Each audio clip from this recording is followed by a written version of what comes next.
All right, ladies and gentlemen, here it is. 2014 F350. This has been a heck of a ride with this truck. Let me tell you the story on this truck. I bought this truck down in Louisiana. Didn't run. Guy said I had a possible starting issue, maybe needed a new battery. It would just click, not start. Sight unseen, I purchased it. Sent a truck driver down there to pick it up. It was very difficult to find a truck driver as well. I mean, this thing, I guess nobody wants to haul it all the way from Louisiana to California because it's so heavy. Not only that, it didn't run, so they had to use a winch. It cost me a lot of money to get this shipped, probably about $3,000, I think, just under $3,000. Then I get it here. I have nowhere to put it, so I just had it towed to the shop. Shop looked at it. Took about a month for them to give me an estimate. They said needed a def heater, new batteries, new starter relay, etc. So they fixed it up after I agreed to it. I went and picked it up. It was running just fine. Then one day, after I got the smog certificate, I was driving it, and it started smoking under the hood and died in the middle of the road. Looked under the hood, the ground wire was melted. Replaced the ground wire and disconnected some aftermarket wiring. Started driving again. Shut off, smoke coming out of the hood, this time on the driver's side. It caught on fire. I replaced that ground wire, started driving, just tried to get it back to my parking spot, and it died again, smoke under the hood. Caught on fire 3 times. After the next day doing some research, replaced all the ground wires. There was huge cables running from the main battery into the back in the bed here, where they had an inverter so they can plug in there and get some power. But it went straight to the battery with no fuses, and underneath the cab, the wire was chafed, and it was grounding out into the body and melting all the ground wires. Luckily, all I had to do was replace all the ground wires, remove that aftermarket wiring, and it runs and drives just fine again. So I got lucky on that. The inside was trashed, as you'll see here momentarily, but I had to clean the inside out. It was just tons of crud. The steering wheel was had some damage. Replaced the steering wheel. And painted this toolbox. This toolbox I really enjoy. This is like a garage on wheels, and that's one of the main reasons why I got it. I can throw all my junk in these boxes, all my tools in these boxes, and this truck can handle the weight. I could just drive around. You got your entire garage there. You could just drive around to fix whatever you need to fix, etc. And that's what I really enjoy about it. It's also got a trailer brake and can pull some good heavy weight. Now, I looked into swapping the bed on this truck, just to see what it would look like with another bed. But this turns out to be a cab and chassis truck. I did find a dually 350 bed, like the same year, and the guy wanted $1,700 for it, and it was nice condition. Just didn't have a taillight no taillights, no tailgate. But $1,700 for that, but I was considering it. However, this is a cab and chassis truck, so the fuel tank's at a different location. The fuel filler spout is behind the rear wheel. A regular truck is in front of the rear wheel. So I would have to modify the fuel filler neck, etc. It just wasn't worth it, plus the $1,700. Now here's the interior. Now keep in mind, I got so tired of working on this truck, and this day I just wanted to show you guys where I was at so far. It could still use a whole lot more cleaning up. I could take the brushes and go through there, and it still needs to be cleaned up a whole lot more. But I needed to take a nap and eat a sandwich, drink some coffee, etc. I just wanted to show you where I'm at so far. But man, there's a lot of work. And I'm going to show you here momentarily. Take a look at this, the amount of stuff I had to do. Oh, there's some very valuable tips I want to share with you as well in regards to some weird problems that you might come into. Replacing the the buttons on the steering wheel, replacing the steering wheel itself, etc. But take a look at the interior. I do got a rip here. Anybody know how to repair that? Let me know. But take a look at the back seats. Seats are actually in decent condition. My other pickup truck, I was looking for seats. They're hard to find, believe it or not, on the F250, 350, and 450. Very difficult to find. Not too many parts available. These seats turn out to be pretty good. Well, what do you know about this Ford 6.7 diesel engine? Seemed to be very popular, my understanding. Very reliable, supposedly. Except for my uncle, he's a heavy equipment mechanic, and he says they start to run into problems around 200,000 miles or so on average. looking around on the market, looking at other people's trucks just to see what they got, these things are pretty expensive. Really expensive. I've been wanting to get one of these for a long time just to experience the Ford 6.7 diesel engine. Big fan of the 7.3, then the 6.0. 6.4 I've never had. People scared me about the 6.4, said avoid it at all cost. Some other people said they're not that bad. I'm not sure. Which Ford diesel engine do you like the most? 7.3, 6.0, 6.4, 6.7? All right, I'm here working on a 2014 F350, swapping out the steering wheel because my steering wheel had a lot of problems, missing foam here. The guy at the parts store said, no, you got to make sure the VIN number is correct. The steering wheel is not interchangeable. The buttons are not interchangeable, etc. But I didn't care. I just bought it anyway. The plugs seem to be the same on both, even though they have different button setups. Okay, I haven't got that far yet. However, you just take off the back, took these screws out, and the wiring's right here. You can get it out. Just get the wiring out, swap the wiring around, and just change the wiring with the buttons at the same time. Look at that. Here's the wiring. So you just swap the buttons and the wiring at the same time. So they are interchangeable. It doesn't matter what the trim level is, what the buttons are. You just pop those buttons out, pop the wiring out, and switch it around.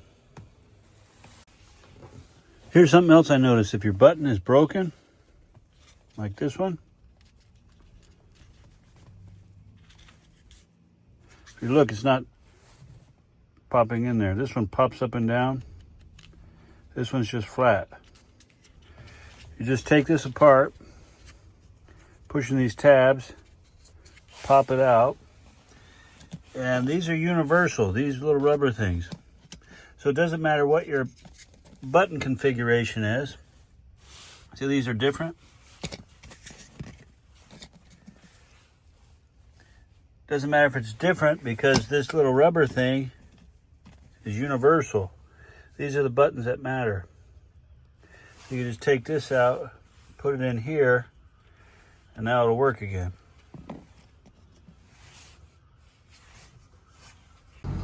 Here's something else I noticed on this 2014 F350. Whenever I disconnect the battery and then connect it back together, I'll get a wrench right here. And then you run codes and it says reductant heater.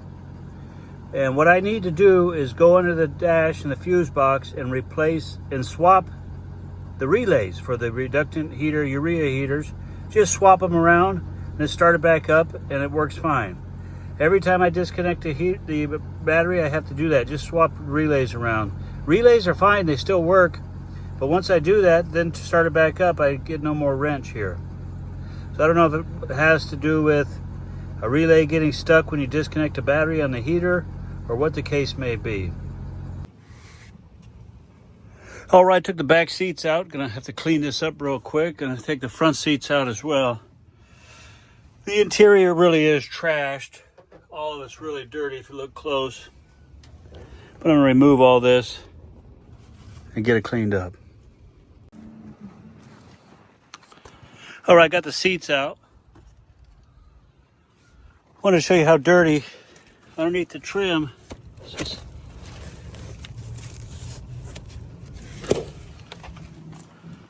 Just dirt everywhere. I wanted to show you also that this truck caught on fire. It has aftermarket wiring everywhere, and it was just directly connected to the battery with no fuse. And there was a short underneath the cab, and it burnt up all the grounds, turned them into glowing molten metal, caught on fire. Okay, when it comes to interiors like this, or even worse, what I do, and I'm just an amateur, is, yeah, you can get your soaps and your drills and your brushes and clean it all up, and then towels and dry it, and then put down some sort of dressing. And that works pretty good. That's what I think I'm going to do on this one. But what I've done in the past is cleaned it, and it still doesn't look clean. It's just, you just can't get some of the stuff off. Then I would just spray paint the entire floor with a high gloss black or even a flat black. But the problem with that is it takes like a week for the smell to go away. This one I'm just going to try to get the cleaning brush and the towels and the soaps, get it all cleaned up. And one thing I also do on the seats,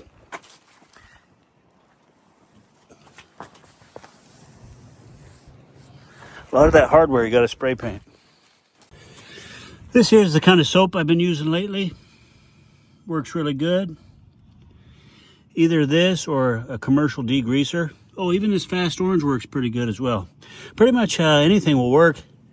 Just takes a lot of elbow grease and work. But this here works really well. Mix this with water and you're good to go. I'm going to give a review of this cleaning brush. If there's any good test for it, it's this one.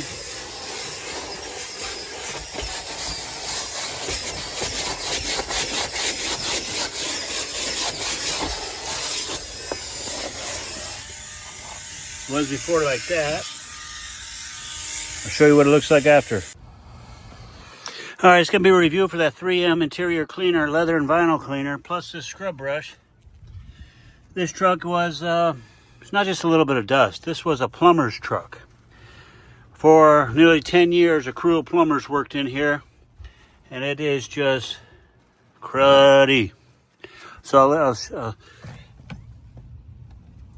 it's just caked in there in every nook and cranny.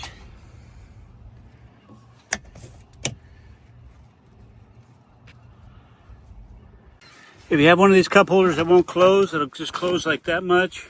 Won't go all the way. Reason being, way down in there was 8 pennies stuck in there. You couldn't really see them, but if you look close down in there, you could see them. All right, seems to be working quite well. One thing I wanted to say, what I do use as an amateur is big towels. Big towels can really soak up all that dirty foam. If you use something like an old t-shirt or something like that with not much absorption power, it's not going to work too good. So I use these towels. I started using these towels because I ended up at auction buying like 800 towels for a little over 200 bucks. I have all these towels, so now I use them to clean cars. Will not come clean in some spots. So I'm going to use my amateur secret weapon. That's that. And a spray bottle.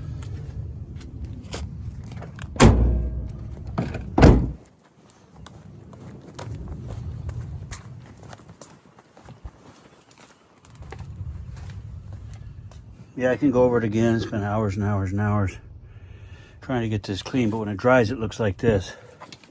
So I'm going to try this. Give it that wet look.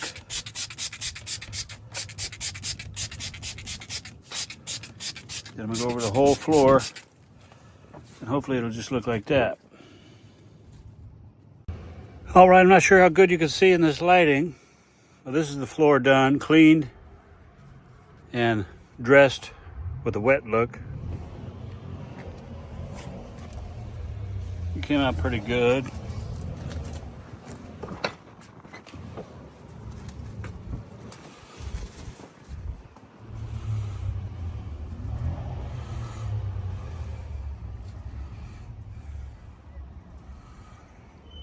Still got to do some more cleaning of the trim and the seats.